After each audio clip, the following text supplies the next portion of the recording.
Often bigot anti-Islamist and Christian missionaries claim that Quran is full of scientific error. As for evidence, they cite verse 29 of chapter 2 of Quran. He, it is, who created for you all that is on earth. Then, he raised over the heaven, fashioned 7 heavens. And he is knowing of all things.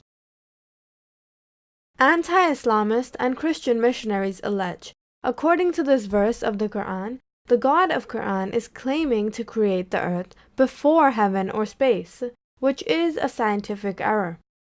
Anti-Islamist and Christian missionaries try to prove their allegation by citing exegesis of this verse written by Ibn Kathir, one of the earliest Islamic author of exegesis, tafsir. Let's take a close look at the verse to understand what the God is saying in this verse 29 of chapter 2. هُوَ الَّذِي خَلَقَ لَكُم مَا فِي الْأَرْضِ جَمِيعًا. He it is who created for you all that is on earth.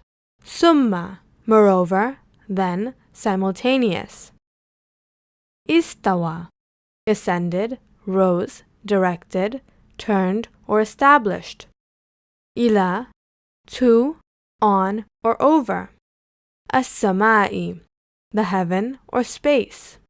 Fasawahunna, fashioned, proportioned. Saba'a, 7 or several. Samawatin, heavens or space. Wahuwa bikulli shay'in alim, and he is knowing of all things. After taking a close look at this verse, we realize nowhere in this verse the God is stating that he is creating or originating earth or heaven, or he has first created earth, then originated heaven. In this verse, the God is simply informing us that he has created all things in and on earth for us. He is above the heavens, and he has proportioned the heavens. The God does claim to originate heavens and earth in this same chapter 2 of Quran, but in a different verse, which is verse 117. Originator of the heavens and the earth, and when he decrees a matter, he only says to it, be, and it becomes.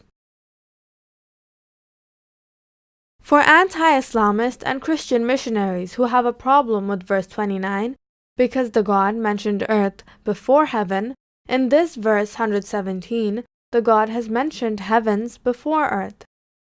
Contrary to the Bible, the God did not at all inform or specify the chronology of creations in the Quran.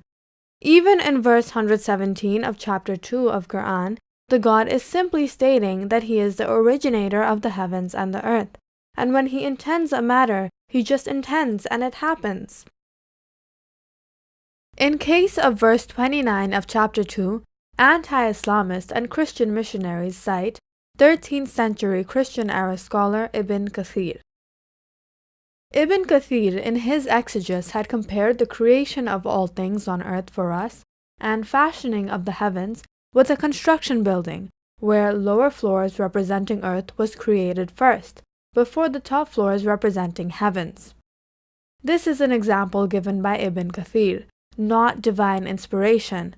Anti-Islamist and Christian missionaries who cites exegesis written by scholars of early generations, like Ibn Kathir, Tabari, Jalalain, etc., to prove that Quran have error, are very obstinate to the fact that scholars set examples and wrote exegesis out of their own limited knowledge and wisdom.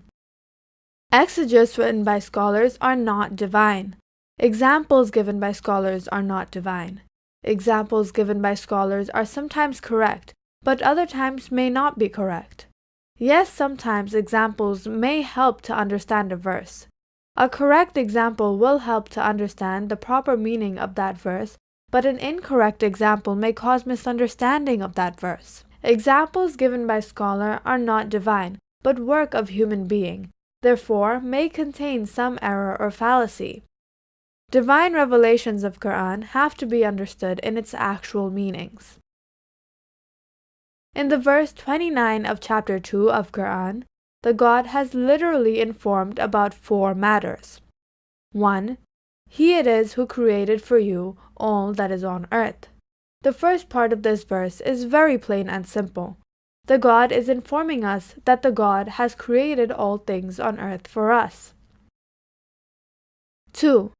Simultaneously established over heavens. In the second part of this verse, the God is informing us that He is not in or on earth or in heavens, but He is always above the earth, the heavens, and all creations. 3. Fashioned, proportioned several heavens. In the third part of this verse, the God is informing us that it is the God who has fashioned, proportioned heavens and space. If we relate the first and second part of this verse with this third part of this verse, we understand that the God is the creator of all things. All that exists are creations of the God, and He is above His creation, not part of His creation. 4. He is knowing of all things. In the fourth and last part of this verse, the God is informing us He is all-knowledgeable, all-knowing. According to Quran, verse 85 of chapter 17, the God has created human beings with very limited acquirability of knowledge and comprehension. Therefore, the God communicates with human being in finite terms so that we can understand. The God informed us in the Quran, chapter 27, verse 65, that there are many matters of ghaib unseen, and no one can know or comprehend them except the God.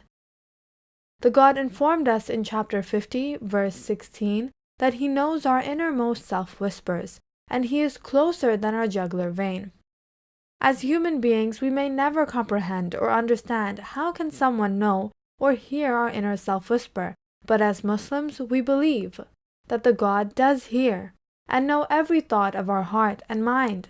Similarly, we may not understand how can the God who is not part of His creation, who is not in the creation, but above the creation, be closer to us than our jugular vein. But as Muslims, we believe that the God is closer to us than our jugular vein. Like, share, and subscribe to create awareness. We are also available on Facebook, Google+, Twitter, and Paltalk.